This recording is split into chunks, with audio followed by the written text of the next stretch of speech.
The Daily Brad Devotions. Today's reflection with Pastor Jeff Eliscopides. Eto na po, ang pampakalma po. Lalo na yung mga nasa comment section. Pastor Jeff, magandang umaga. Magandang babae ka, Tsa. Ay, magandang umaga rin, Tsa. Ay, Magandang salamat umaga, Brad naman. Ted. Oo, ayan na. Tito Pilipinas, sabi ni Tito Peps. Good morning, Tito Peps. Yan gusto ko sa'yo, Tsa, eh. Talagang kilala mo na ngayon yung mga henerasyon ni Ted Filon, eh. Nakilala ko sa inyong dalawa dahil sa inyo Okay. Pero ito na. Smile naman tayo dyan. It's a beautiful Friday morning. Indeed, because ito na po ang ating inspirasyon, ang mensahe na ating dapat pakinggan. Brad? Yes. Brad Ted, Biyernes naman, pampakalma lang tayo. Para sa mga nangihina, isang linggo nagtrabaho, isang linggo tayong sinubaybayan. Alam mo yan, para tayo nasa suspense lagi sa mangyayari nga dito sa mga ganap sa ating bansa para kumalma tayo. Sabi sa Salmo 29:11, tama ba yung Salmo ko? Tama, Salmo 29:11, ang Panginoon ang nagbibigay ng kalakasan sa kaniyang mga mamamayan at pinagpapala niya sila ng mabuting kalagayan. Sa English, sabi rito, the Lord gives strength to His people and the Lord blesses His people with peace. Ang ganda po, no? Kapag binasa niyo po itong buong Psalm 29, pinakita po yung kapangyarihan, yung omnipotence, yung omniscience, yung kalakasan na itong Diyos na to. Almighty talaga. Yung pinakita yung kanyang kadakilaan. Pero sa dulong verse, ito nga po, yung sa dulong kabanata, makikita natin yung pangako niya. Pinalaki muna kung gaano makapangyarihan itong Diyos na to. Sa huli, concern siya sa iyo at concern siya sa akin. Concern siya sa ating lahat. Sabi, binibigyan niya raw tayo ng kalakasan at kapayapaan. Yan po yung dalawang mahalaga. No? Kasi pwedeng malakas ka, wala ka namang kapayapaan. Pwedeng may kapayapaan ka, hinang-hina ka naman. So sabi po rito, himayin lang natin. Sabi, ang Diyos ang pinagmumulan daw ng tunay na lakas. Hindi lang ito physical po na lakas, kundi lakas na emosyonal, mental, at mas mahalaga po, espiritual. Maaring nanghihina ka man physical, nakaratay ka ngayon sa chemotherapy mo, dialysis, o anumang cancer pinagdadaanan mo, pero alam mong malakas ka on the inside dahil alam mong itong panandaliang paghihirap ko na to ay magdudulot sa akin ng spiritual na kalakasan dahil lalong tumatatag ang grasya ng Diyos sa akin. Marami po naghahanap ng lakas sa kanilang posisyon, pera, tagumpay, connection sa gobyerno, pero panandalian lang po yan. Yung iba dyan, every 6 years mo lang maasahan, pag wala na sa posisyon, wala ka na rin kalakasan. At pangalawa po, sabi, ang Diyos din daw po nagbibigay ng true peace, yung totoong kapayapaan. Ang kapayapaan pong ito ay hindi kawalan ng gulo, no? Linawin ko lang po. Kasi kala ng iba, pag walang gulo, payapa. Pero po sa gitna ng bagyo, si Jesus natutulog sa bangka. Naalala nyo? Sa gitna ng unos, kayang matulog ni Jesus like a baby doon sa bangka. Ang ibig sabihin po, hindi ito nakabase sa external condition or external situation, kundi sa internal presence ng Diyos. Yung banal na spirito po sa atin, yun ang nagbibigay sa iyo ng kapayapaan. Ang sabi sa Biblia, that transcends understanding. Hindi mo maintindihan, but at peace ka kahit sa gitna ng gulo na pinagdadaanan mo, maaring relational, sa marriage mo, sa anak mo na napasaway, o sa pinansyal, wala kang pambayad ng bahay ngayong katapusan, pero parang panatag ka na alam ko na ang Diyos ang magbibigay sa akin. At panghuli, lakas at kapayapaan para kanino? Para sa kanyang mga anak. Sabi doon, ang ating Diyos, meron pong personal na relasyon. Dapat, hindi mo to makakamtan kung wala kang personal na relasyon sa Diyos.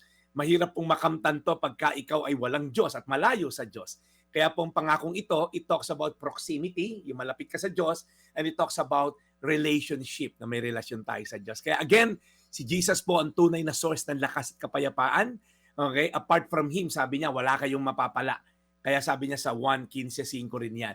So siya rin ang ating Prince of Peace. Kaya as we celebrate po yung ating linggo, Biyernes na naman, may weekend na naghihintay sa atin, manatili lang tayong hopeful na Lord, hindi man kaaya-aya ang sitwasyon ko ngayon, maaaring pinanghihinaan ako ng loob, pero sabi sa Salmo 29:11, ang Panginoon ang nagbibigay ng kalakasan sa kanyang mga mamamayan at pinagpapala niya sila ng mabuting kalagayan. Ay, manalangin, Panginoon, salamat po sa gitna ng gulo, ang bansa na naman namin, merong mga nahati na naman sa mga pro and con and all.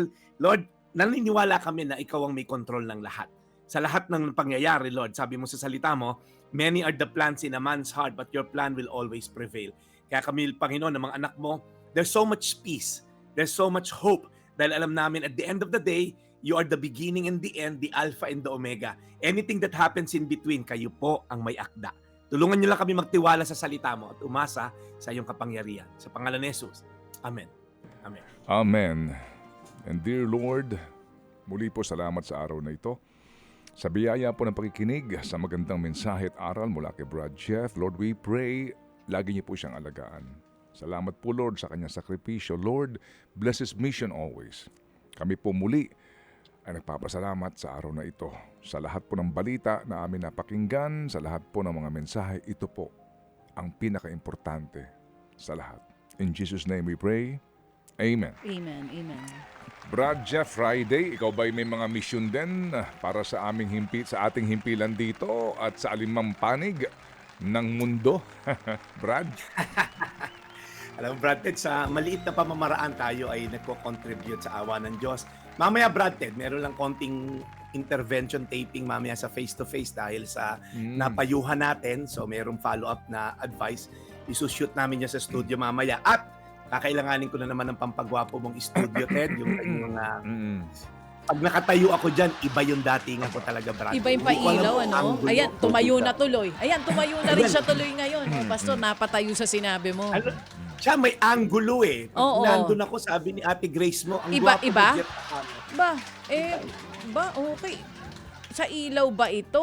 Nasa mic ba ito? Saan ba yun? Nasa Hyundai TV. Nasa sa likod. Hyundai Home Appliances. Yung TV sa Yun, likod. yun. Nagpapaganda na laki Pag sa dyan. pwesto mo, Yun. siya.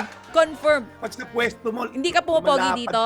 Lumalapad daw siya. Naku po. lumalapad ako. Sabi ko na, Pastor sabi ko na hindi ako ang may kasalanan. Oo nga. Itong pwestong ito. Pwesto nga. Siguro dapat magpalit tayo. Oo nga. Oo.